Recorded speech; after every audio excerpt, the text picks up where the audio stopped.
You're hilarious, you're spiritual, you're not only making money for yourself and your family, but you're helping others create wealth. Do you think, Jamil, that it's this pendulum pull that you went through so many hardships that pulled you forward? I guess I'm trying to understand for those listening that do you really have to go through so much hardship to become this great? When I run into challenge in life and things get messy, I've retrained myself to expect amazing things to come. In fact, that concept of the pendulum, when I feel it getting pulled back, I'm like, oh yeah, baby, it's about to get really good. And that's in the middle of it being really bad. I can anchor to that now because it's never failed me. The seed of every great thing that I've done was planted in the bullshit of my life. I can't forget that happened. I can't forget what those 3 days were like. And I've sort of picked up where I left off. How do you want your manifestations to play out? How do you want your energy to be? You can charge it in any way you want. You have the power to do that by waking up and choosing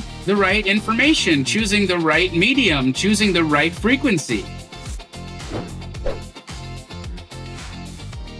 My guest today could focus on just making himself richer, but instead he's dedicated his whole life to helping others create generational wealth.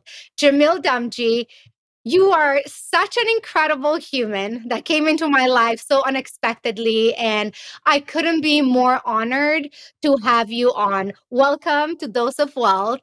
And I just want to start by saying how much I admire you and bring us all the way back to your early beginnings because I am curious myself, and I'm sure the audience is too. Welcome. Oh, thank you, Izabela. I appreciate that so much. And congratulations. It's an amazing thing that you're doing here with this podcast, Dose of Wealth. I think it's very needed. And people are going to realize really quickly why this podcast is going to be one of the top podcasts in your list. Izabela's phenomenal, and the people she attracts are incredible. And I'm so grateful that I got to be one of those. And so I'm this is amazing. So thank you for today. Thank you. I appreciate that. So much love going back and forth. So Yeah, you guys it's real. better be ready. The spot is gonna be all about how much I love Jamil, and yeah, just be ready for that.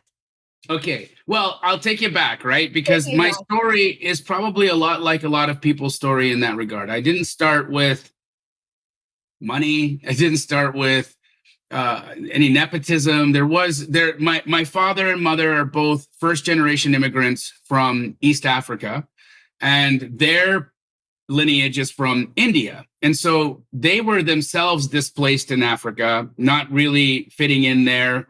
And then leaving again to another part of the world, moving to the West and having my sister and I, it was a struggle for them. And for my mom and dad, they did everything that they possibly could to provide us with the necessities we needed to just survive, right? We had shelter, food, clothing, all of the necessities, love. My mom, very loving, very positive woman. My dad, a little colder, and more of the stereotypical Indian dad, is if you would say, very rarely satisfied with what his kids were doing, wanted, the world for us, which I admire, but also wanted us to do it his way, right? So my early years were wanting to become a doctor. I studied my butt off in college. I got a near 4.0 GPA. I had taken the medical school entrance exam. I got really far up that process until I got rejected. I didn't get into medical school. And it was a heartbreak for me because here's where the big crossroads in my life happened, where I was either going to decide to continue chasing my parents' dream or I was going to do my own thing. And when you do your own thing in a culture like mine, you are ostracized, you're shunned, the thing that we as human beings hate more than anything is not being a part of the group, not being a part of the tribe. Getting kicked out of the tribe is one of the most fearful things that we can have as a social creature. And so here I was kicked out of the tribe basically because now I'm the black sheep. I'm not doing what my family wants me to do. Every one of my cousins is a medical doctor, by the way. So Wow. everyone that my dad grew up with all of his brothers, sister, everybody. They all gave birth to doctors. I could open up an entire medical plaza from just Dr. Damji's, and it's funny, but it's real, you know. And my dad, he was so ashamed. He was so ashamed that his son was the dumb one, the one who couldn't get in, the one who is now going to have to figure life out as a peasant, or, you know, have to live what he lived, right? Like working 10, 12 hours a day, being marginalized, having barely enough to survive. He basically said, well, that's basically now what my son's life is going to be, is nothing. And I didn't accept that. I realized very early what happened in my rejection to medical school. It was one man made a decision that changed the trajectory of my entire life. And when I realized that he could have just as easily said yes as he said no, there was nothing about my application that should make you say no. I had a higher score on my medical school entrance exam than my cousin did, who got in. I had a better GPA than my cousin did, who got in, and yet I didn't get in. So what was it? What was it about me that made him say no? And when I came to the conclusion that one human got to make a decision for me that changed my whole life and I had no agency in it, that's when I knew I couldn't be that anymore. I made that decision that day that I would never let another man decide for me what was going to happen in my life. And that's when I became an entrepreneur.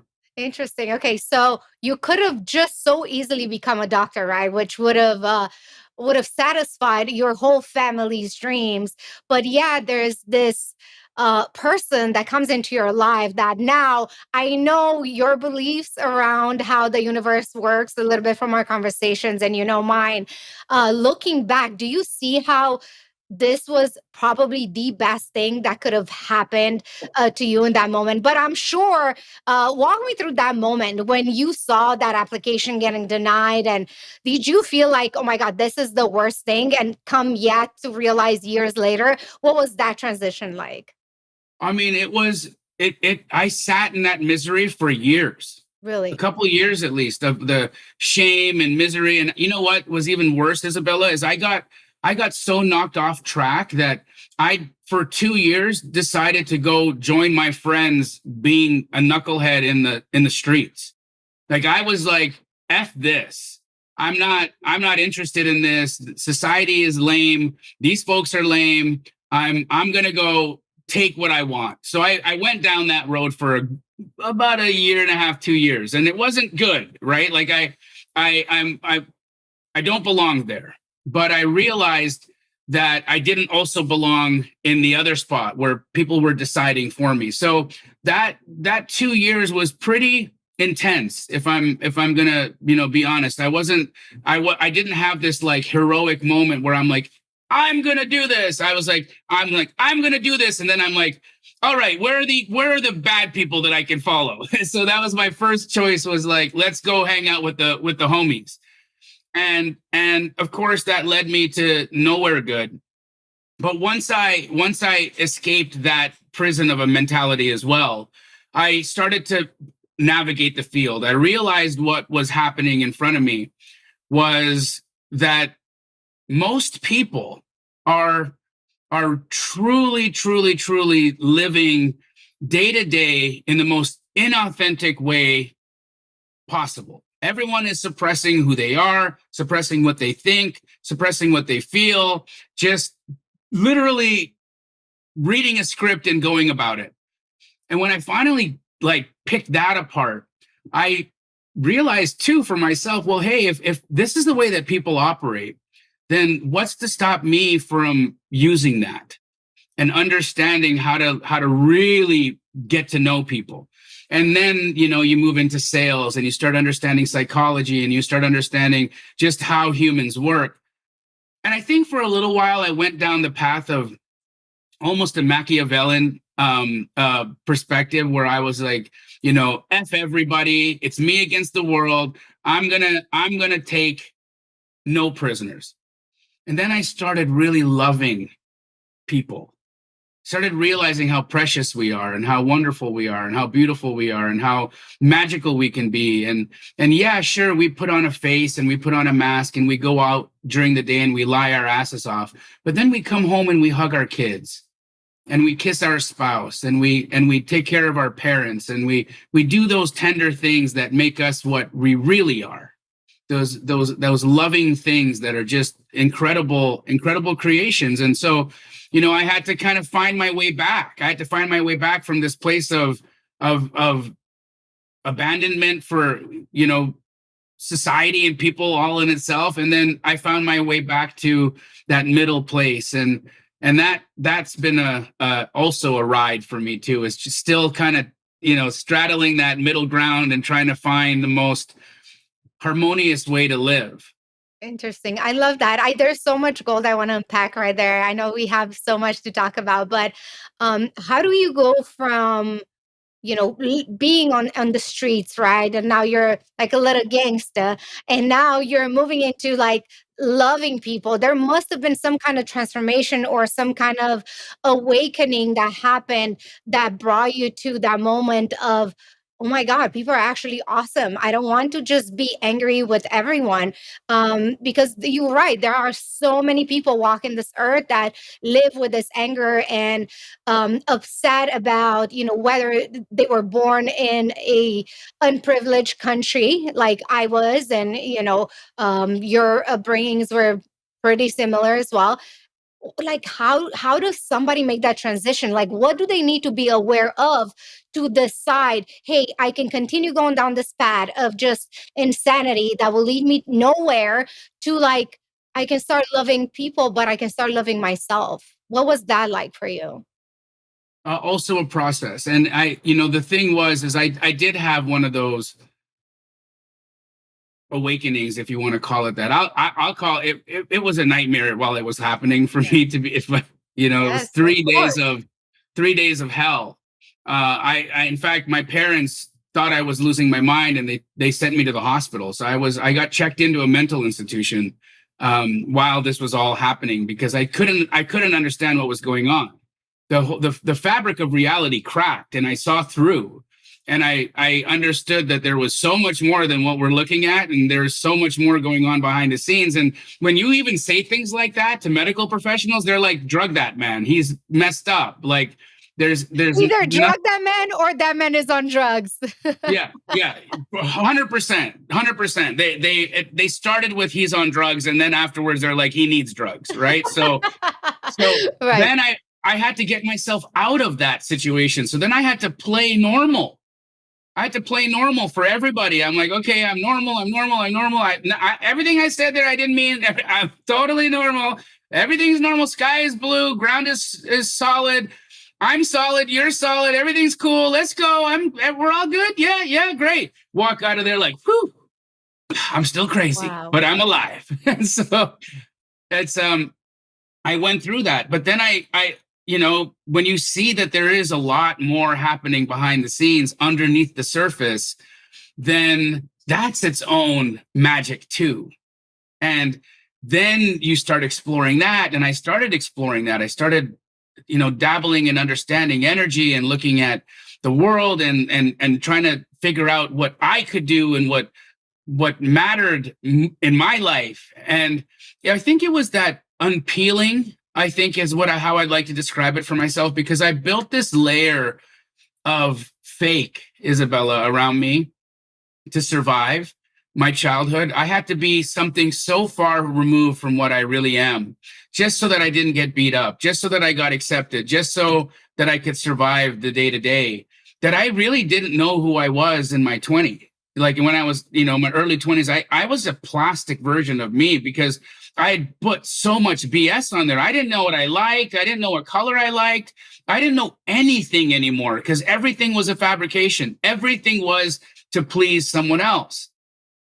And so then I had to excavate. I had to excavate who's the real Jamil in here, and I had to shovel a lot of crap to get to him. And there was a lot of crap. There was a lot of lies. There was a lot of beliefs. There was a lot of other people's beliefs. There was generational things that my grandparents had put on us that I wasn't aware had been affecting me. There was my childhood bully that beat me every day in elementary school and is now in prison for life for torture and murder. Like, these are the people I grew up around. This is the guy who sat beside me in school and tormented me for my whole, first through sixth grade, is now serving a life sentence for torture and murder. Right. So, like, this is the environment that I'm in. It's not fun. And so, of course, I'm going to be covered in all kinds of crap to survive and get out of that. But now all this crap is hardened, and it's what I think is me. So I'm running around stinking like hardened crap that's not me, because I'm just regurgitating someone else's beliefs and understandings about this world. You So had, that was a process. yeah, you had it really rough. As you were speaking, I remember this book I read, Transurfing Reality. Have you heard of it? I actually have it. I know exactly the book you're Oh talking my about. God, it's incredible. But as you were speaking, like what came to my mind is his Vadim Zeland's concept of pendulums, right? And just as like I could picture your life growing up, your grade 1 to 6, this bully, I mean, the family, the expectations, everything. And your pendulum was pulled so far back onto one side that when you let go, it swung so wide that now you were able to become this unbelievable human that's so well rounded. I mean, you're hilarious, you're spiritual, you're not only making money for yourself and your family, but you're helping others create wealth. Do you think, Jamil, that it's this pendulum pull that you went through so many hardships that pulled you forward? Because I guess I'm trying to understand for those listening that do you really have to go through so much hardship to become this great? What's your opinion on that? I think if you're super stubborn, then yes. If you can't see the signs, and if you can't pick up what God or the universe or however you want to describe it is giving you in the moment, if you're blind to that, if you're deaf to that, if you are unaware of what is happening, the magic behind every moment, then I do think you have to bump your head. I do think that you're going to be forced into the situations that will take you to the next plateau, that'll take you to your next evolution. And we can do that gracefully, or we can do that ungracefully. And so the graceful part would be a self realization, a self understanding, a aha, wow moment, right? That would be graceful. The ungraceful, more my way, is car accident, break your neck, almost die, have to relearn how to walk. Time to slow down, Jamil. Right? Like, get shot at, run away, hide in a sewer, wait for, like, this, leave town, Jamil. Like, these are the things that I ended up having to go through because I was unwilling to see what was happening in front of me. But I can tell you this, Izabela, and I was saying this to someone yesterday. Now, when I run into challenge in life and things get messy, I've retrained myself to expect amazing things to come. In fact, that concept of the pendulum, when I feel it getting pulled back, I'm like, oh yeah, baby, it's about to get really good. And that's in the middle of it being really bad, because I can anchor to that now, because it's never failed me. The seed of every great thing that I've done was planted in the bullshit of my life. So why would I ever want to navigate away from the BS when I know that it's just been fertile ground for amazing things? I am with you 100%, and it took me a very long time to also realize this. But what about those people that go through it, right? Like you had your car accident, almost died, and not only that, but your previous life was just all crazy. It's easy for you to say, you know what? Just my life sucks. Like I am definitely not God's favorite. Like how do you go from looking at the facts, right? Because somebody may watch this and they're like, oh, my life sucks so bad. I am broke. I always bad things happen to me. How do you go from that to like, oh, you know what? This is all in my favor. I know you and I know that everything that happens is to propel you to this amazing place that you can't even dream of. But there's that little space in between that it's a decision making. Like I can take this and make an amazing life, or I can say I am cursed and my life is only going to suck from here on out. How do you make that change? Okay, so let me kind of, I've never used this analogy before, so forgive me if I stumble through it, but my mind just had this idea and I want to share it this way. Imagine an actor in a movie or in a play, okay? And he's playing his role, but he doesn't know he's an actor in a play. He's just playing the role the best that he possibly can, as perfectly as he possibly can. He's playing that role. He doesn't even realize that he's reading a script because he thinks it's his own words. Yet here he is playing this role, playing this role. And unless the director yells, cut, you don't realize you're in the movie or in the play. You just keep going because the fourth wall never broke. For me, I had the moment where the fourth wall broke, and I call that grace. So, for those that want to have that grace, are you saying it will happen to you? Or were you just fortunate enough that it did happen to you? Right? Because we all get the signs, literally in every misery, in every single bad thing, when you can't pay your rent and now you're homeless, there's a message in that. There's clarity in that. But how do you make that decision to see it as that instead of letting it take over you? I think for me, it was a surrender. I got to a point where I was so done. I was so overwhelmed. I was so ready to go. Like the next decision could have been death in that at that level of how low I felt and how bad it got. And that would have been fine. I would have welcomed it.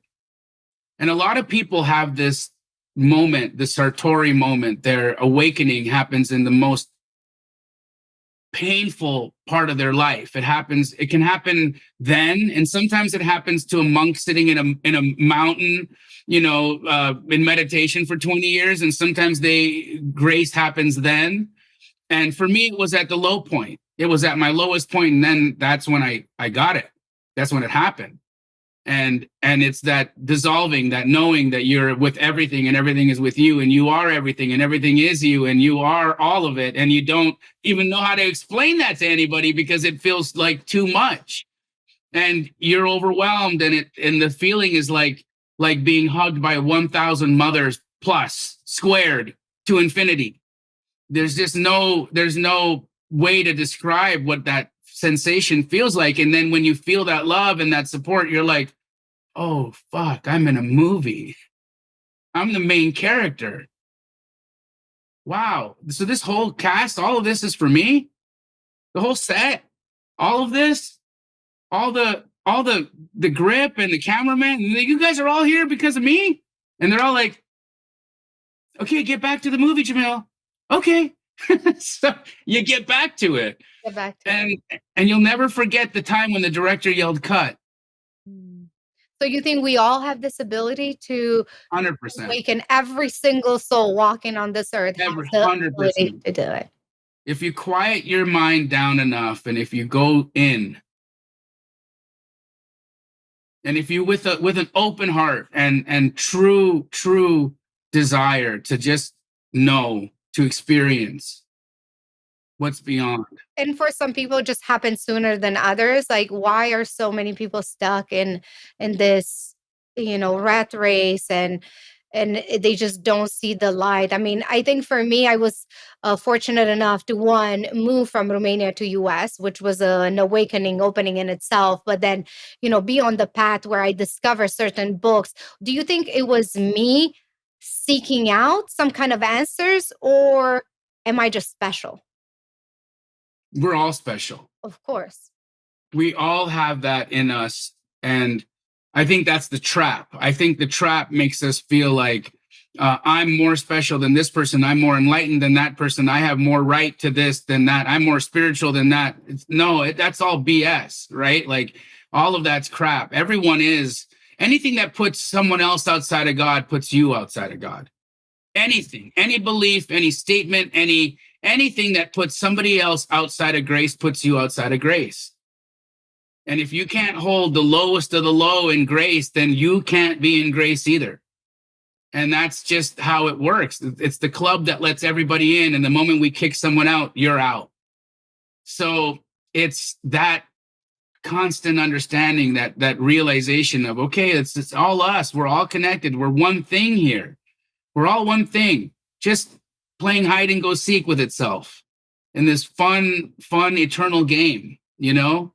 Absolutely. So, do you believe that this change um, has kickstarted your absolutely amazing, successful career and really in anything that you've done? I mean, you are a comedian on the side.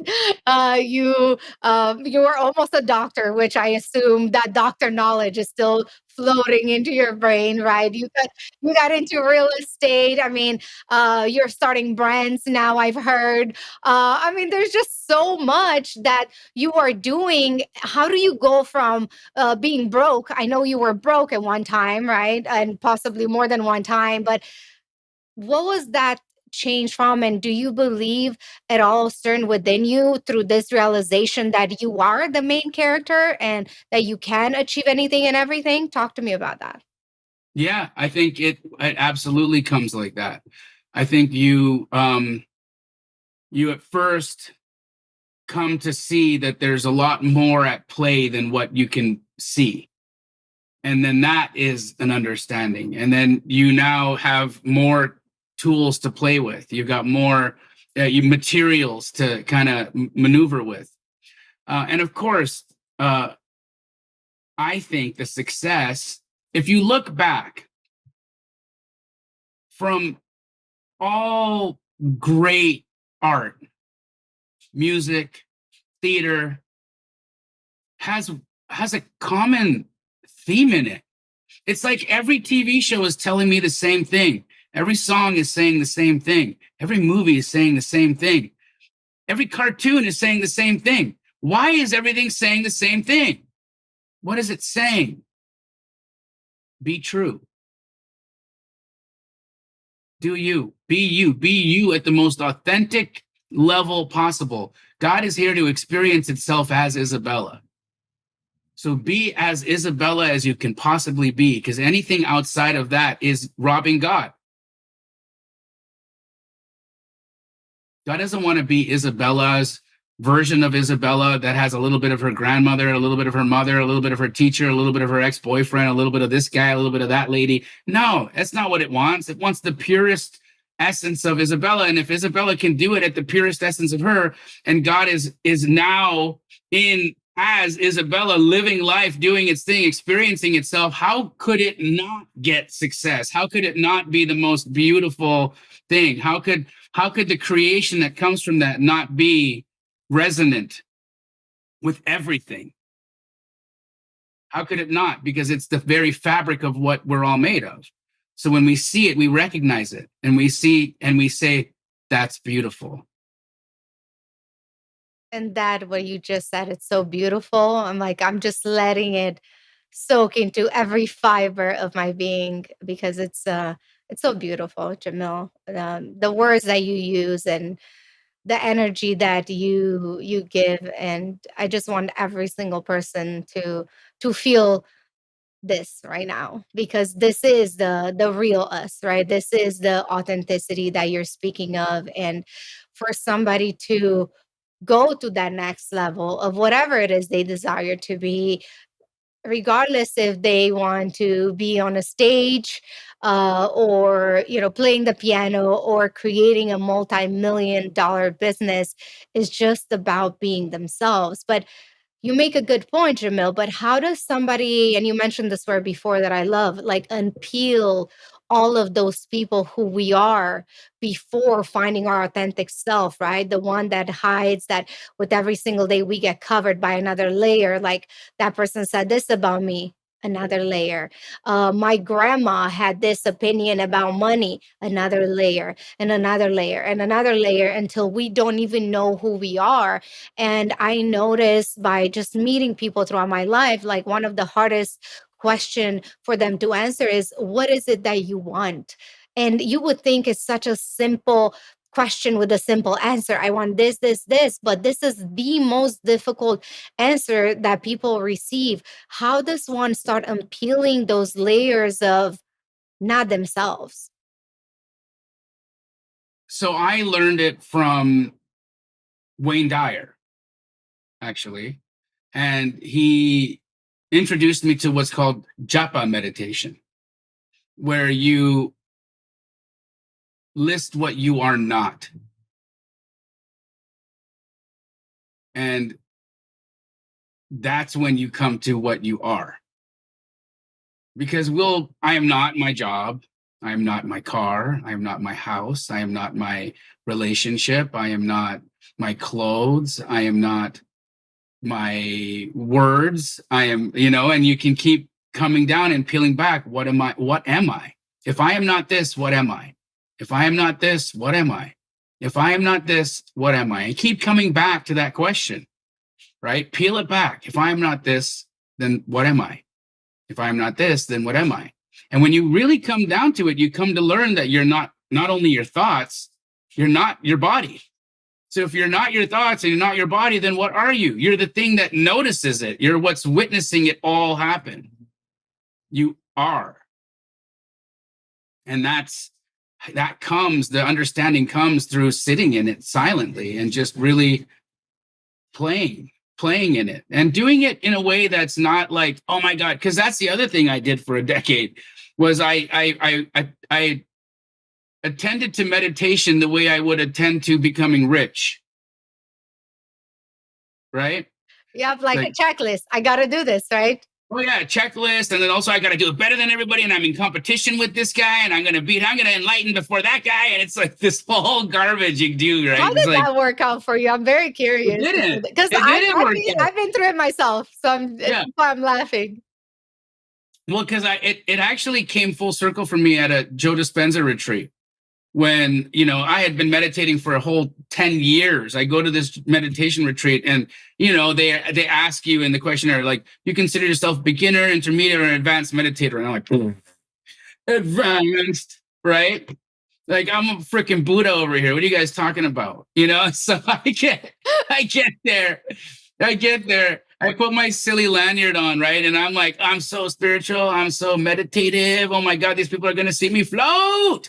And I'm like sitting in this big hall of 2,000 people, and we do this hour-long meditation, and I can hear all these people popping off behind me, and I'm sitting there thinking, like, why not me? And then the next meditation, same thing. And the next one, same thing. Next day. And I'm like, what is happening? And I'm like looking at the people who like are having these experiences, and I'm like, I seen that guy, he's eating meat. There's no way he can't eat it. He's eating meat. No, all of that was bullshit. And I'm just creating in my head this competitiveness, this like whole idea that I'm gonna like get there faster or quicker, and it's what's holding me back even more. The reality is it wasn't until it was on that specific retreat, I was over it. I was so sad. I was like, God hates me. Nothing happened. I've been here all week. I went to every meditation. Like, I didn't miss one. God loves everybody, but God hates me. And I'm just like in this like, wah, wah, mood. I'm super down. It all sucks. And we're in the last healing meditation. And I decide, you know what? I've been showing up for myself every one of these times. I want to get it. I want to feel it. I want to taste it. I want to touch it. I need this. And so I keep doing that. finally, the last one, I'm like, well, it's not going to happen. And this last meditation isn't about you. It's about something else. So just show up and do your best for someone else. That's when it happens. You know what's funny about this story, Jamil? And every time I get to talk to you, I realize how alike we are in so many different ways. My experience at Joe Dispenza was quite similar in the sense, not that I thought I was Buddha, but more so, what is going on? Why is everybody having an experience but me? So to me, it didn't happen the first event, the second event, the third event, but I keep showing up. And what I realized is that I am a little bit controlling. And then, have to unpeel that. Like, where is this control coming from? Well, the control is, I had to come here by myself and I had to do all of these things and I had to create this persona that, is protected.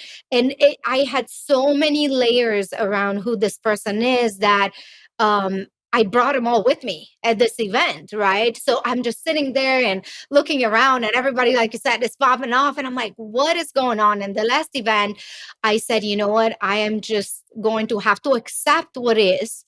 And regardless if it ever happens to me or not, and I came to, the realization that I was doing it for, that checklist. Like, oh, to be successful or to have the state of mind, you gotta do this, you gotta do this. So since my last event, which was last year, I decided that every single day I would go into meditation and for myself. And it eventually happened for me where I had this beautiful experience just at home by myself through a meditation that just left me in awe. And I started crying by myself because I'm thinking, oh my God, we all have this resource, this pure love within us that just needs to be tended to. And it was, I wish every single human would experience what I experienced in that. And it was, again, after letting go of all this control that I have. So I love that you shared the Joe Dispenza because it is so much work, right, Jamil? Like Oh my everything, God. everything You that we meditate like it's your job. It's like 50 hours in an entire week with your eyes closed. Like it's crazy. and I think that's what most people don't realize, and especially entrepreneurs, because we're both entrepreneurs and we have a lot of entrepreneurs friends, is almost they put this aside because they think, oh, I have so much work to attend to, and we all do. But then there's this part of our life that needs to be watered too, and it actually stems from this beautiful experience and the connection with yourself and the divine that creates and harmonizes everything around you. So, in your experience, because you meet even more people than I do, and all these entrepreneurs, how do you tell them? How do you, maybe not convince them, but how do you imply and suggest that, hey, like you should actually try to work on this part because this is actually the secret to launching off anything and everything in this world that's going to be successful? You know, I actually do it through evidence. And here's how. I have trained thousands of people in what I do in real estate, right? And I can have two people who are equally talented with, very similar backgrounds, educations, tonality, vocabulary, personality, all of the things. Like they're just like a couple of carbon copies of each other, right? Just very similar people. And I can give them the same list of people to call, and I can give them the same words, and I can have them do it at the same time of day. And all of that, right? Like line it all up so it's almost perfect. And they can have the same number of phone calls. And one of them will have 10 times the results of the other. And when I show people that that's what is possible, and then they actually see that that's the result, they say, well, what was the difference? Well, the difference was is this person started from the inside and then it unfurled on the outside. And so I think that we have two different worlds we get to attend to. I'm a science major. I come from the world of science. I wanted to be a doctor and all that. So I understand physics, and I learned a lot about Newtonian physics. And then I dabbled in the quantum.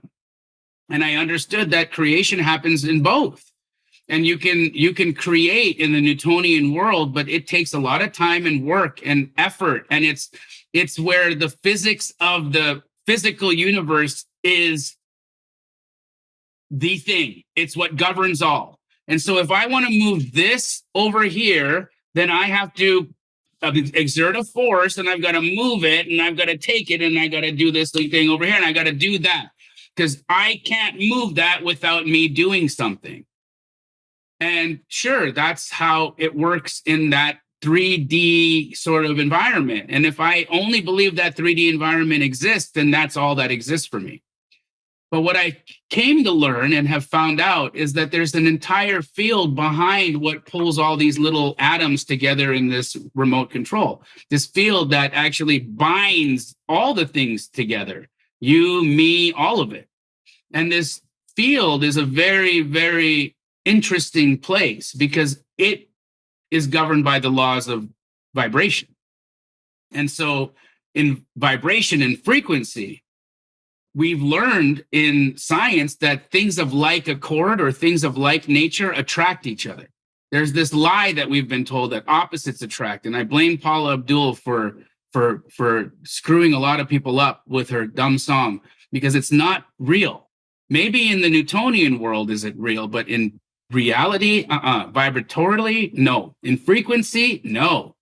Things of like nature attract. That's why alcohol can dissolve in water, because they both have OHs on the bottom of them. The like nature of that chemical can dissolve in itself. And so when you take two water droplets and you put them on a desk and you keep them 6 inches apart, you know what happens in some time?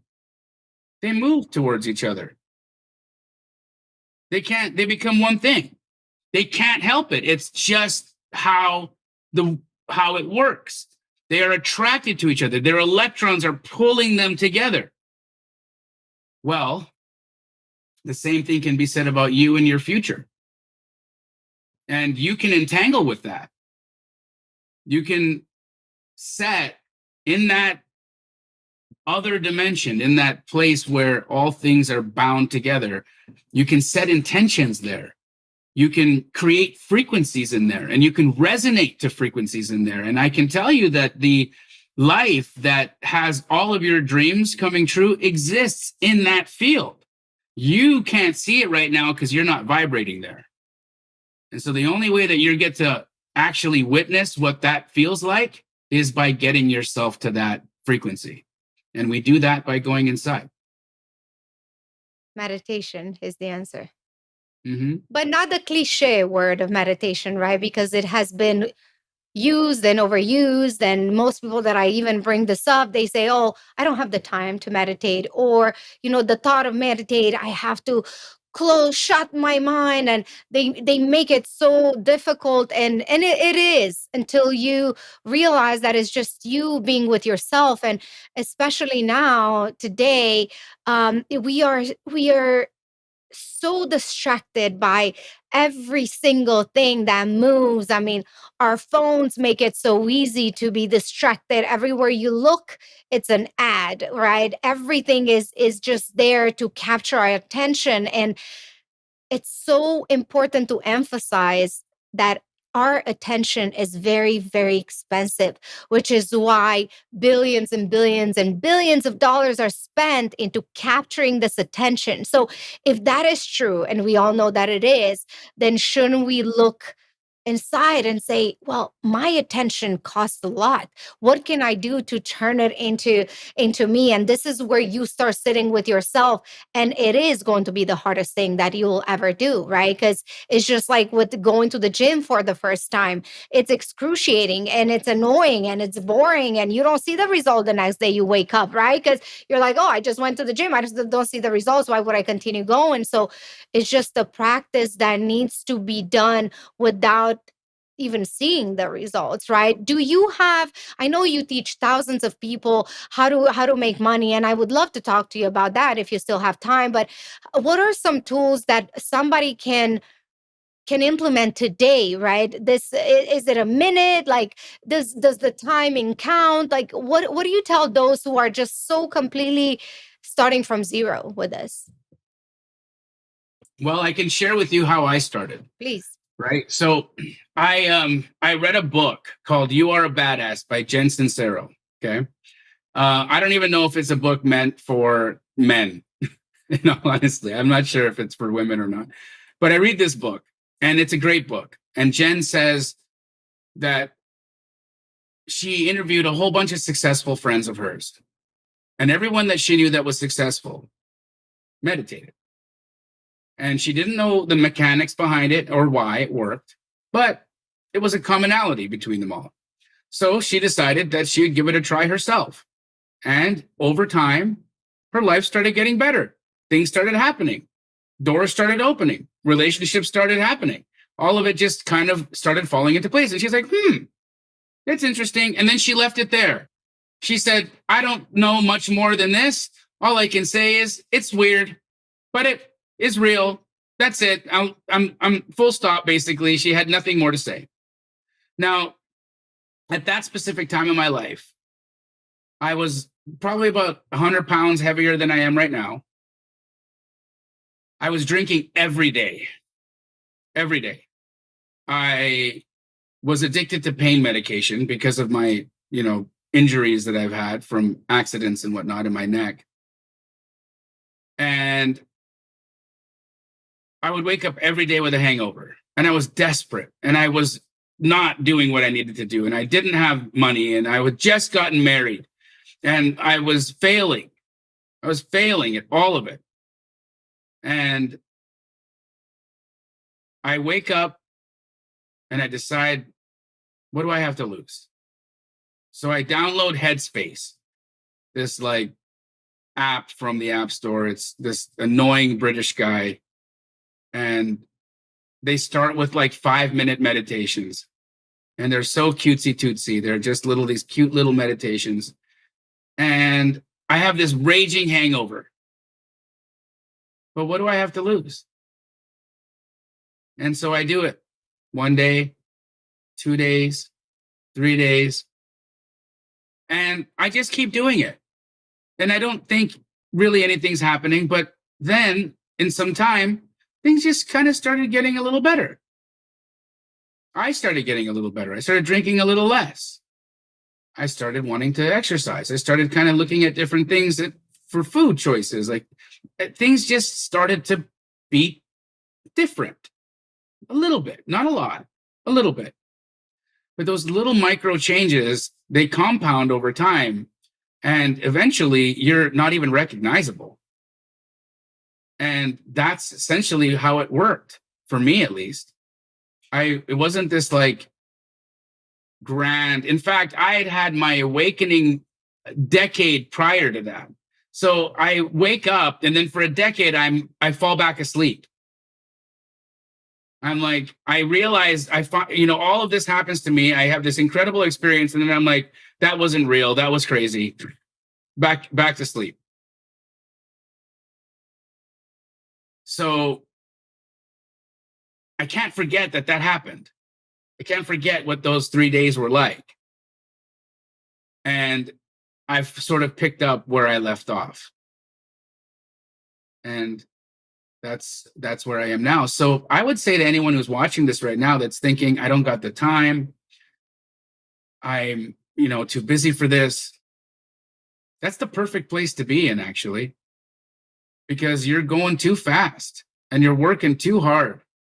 Wouldn't it be better if everything you wanted just came to you instead of you having to go and kick in the door? Because that's what I get to live now. I don't wake up and chase anything anymore. I wake up, I do the things I know I need to do, and then I let the world do the rest. What a great analogy. I mean, with so many things, especially you have this awakening and then you fall back asleep. And that's just so human like, right? We have these things and then we start attributing that to like, oh, it must have been a dream. Oh, it just who knows what that was, right? And then when you start applying yourself and then you realize, oh my god, like, like in the book, you're a badass, like oh wow, this is actually starting to work. And I told you, for me, for this year, when I made that commitment to myself, I said I will meditate every single day, and I don't know what's going to come out of it, and I don't know how my life is going to change, but I can tell you now, it's almost end of August, 8 months in, and my life has completely changed, Jamil. Um, I haven't moved to another country or anything major like that, but I can just see how my life, the doors that are opening, the possibilities, my mindset, going from here to here. And here I am outside of myself and looking at this life that's unfolding outside of me. And I'm like one with it, but I'm also the observer. And I'm just like started giggling. And even before our podcast today, the whole morning, I'm just giggling in anticipation of this awesome conversation, too, right? Because that's also, you create your reality by envisioning. I mean, obviously, I'm so connected with you and energetically that I just knew it was going to be amazing. But we can apply that to literally everything in our life, right? We can foresee what's going to happen by us projecting our vision of the future. And also, I want to mention something you said earlier about Paula Abdul's song, and I don't remember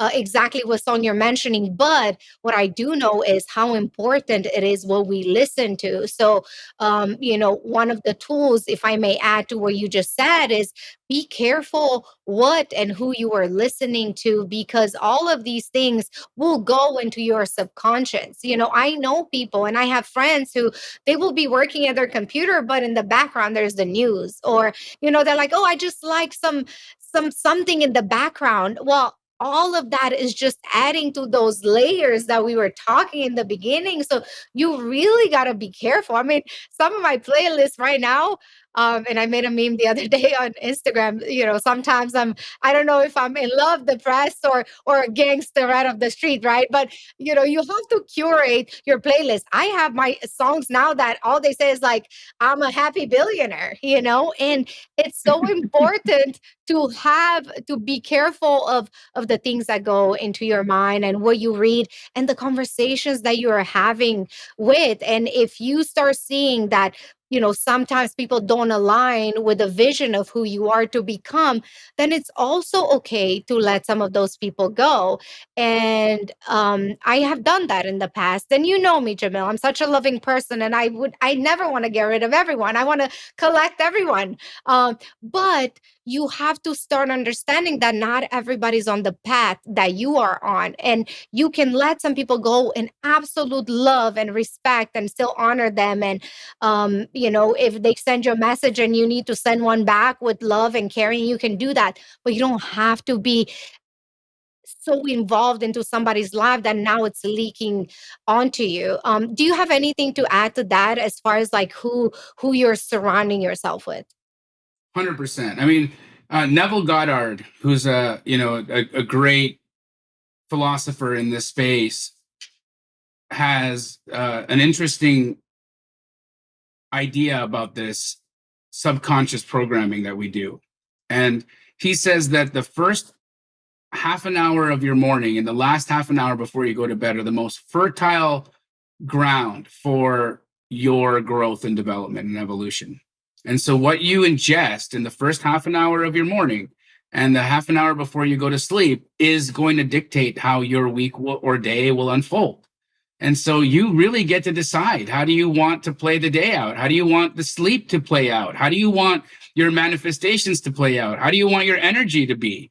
You can charge it in any way you want. You have the power to do that by waking up and choosing the right information, choosing the right medium, choosing the right frequency. And so for me, I used to wake up first thing in the morning and grab my phone. And what's in my phone? Anxiety. All the things I have to do, all the things I haven't done, all the people that are taller, all the people that have bigger muscles, all the things I don't have, all the things I want to be, and all the things that I'm far away from. Wah. That's what I wake up to first thing in the morning. Okay, great. Now go have a good day.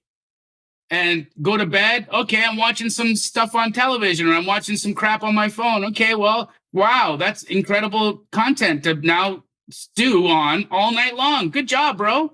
So this is now what I get to deal with. And so I think that if we could even pay attention to that, the first thing in the morning and last thing before bed, I'm still working on the last thing before bed part. The first thing in the morning piece I've got down. I am so routine until about 7 o'clock at night. And then after that, I go right to hell. But until 7 o'clock every night, I am like an automaton. I am not shakable. I am in my power. I am moving like you would think this man is on a mission to, do something massive. And then come 7 o'clock, I like fall apart. So I'm still working on this. And again, we're all a work in progress. I'm not saying this so that anyone can feel bad about themselves or be like, man, these guys are so far away from where I am right now. I'll never touch that. It's like, no, man, we're constantly in this swimming of back and forth of doing it and not doing it. Yes, she's meditated for almost an entire year, but before that, she hadn't. Correct. And so, again, just give yourself some grace. And instead of thinking, well, I'm not going to ever be able to be like these guys, be like the guy who woke up with a hangover and meditated for 5 minutes. That's a good place to start. I bet you're doing better than him. And look at where he is today. So, of course, you can do this. Yep. And I think with the people, I think that I believe in every person's value in your life. I think that everybody is there for a reason. Everybody is there to teach you something, show you something. You've got some business that you have to attend to with them. And when that is up, it's up. And it'll let you know when it's up. And it'll let you know when you're not letting go, but it's up. And it'll do that by violence if it needs to. It'll shake the person out the frame if they have to get shaken out the frame. Unfortunately, that's just the way it works. If you're unwilling to do it on your own, it will happen for you. So And that's a little scary, Jamil, because it is. I know, just recently a friend of mine messaged me and he's like, I was just walking, on this street and this trailer hit me and I almost died. And, he has been praying for his life to change and to be in a new environment, but he wasn't doing anything about it. And then life happened to him, right? It forced him into that. And we also got to be very careful what it is that we wish, because it will happen, right? It will happen, but the way it will happen, you might not enjoy it, right? And once you know, you can't unknow. And there's one thing, I don't know if Ram Dass or Wayne Dyer, I adore them both, said this, remember you are here to experience the human experience. So also don't beat yourself up and don't say, oh my God, Isabel and Jamil, they're both meditating and they're both this. Like, no, we're all humans too. Like, I wake up and I pick up my phone and I'm like, oh my God, this happened. And then I get right into the crazy zone of like, oh my God, I have so much work today. And my kid is, who knows what he's doing. And he didn't have breakfast. I mean, we are experiencing the human experience. None of us are perfect, nor do we have to be. But again, Mhm. goes back to once you know, you can't unknown. So just be more aware of the choices that you're making and the environment that you're in.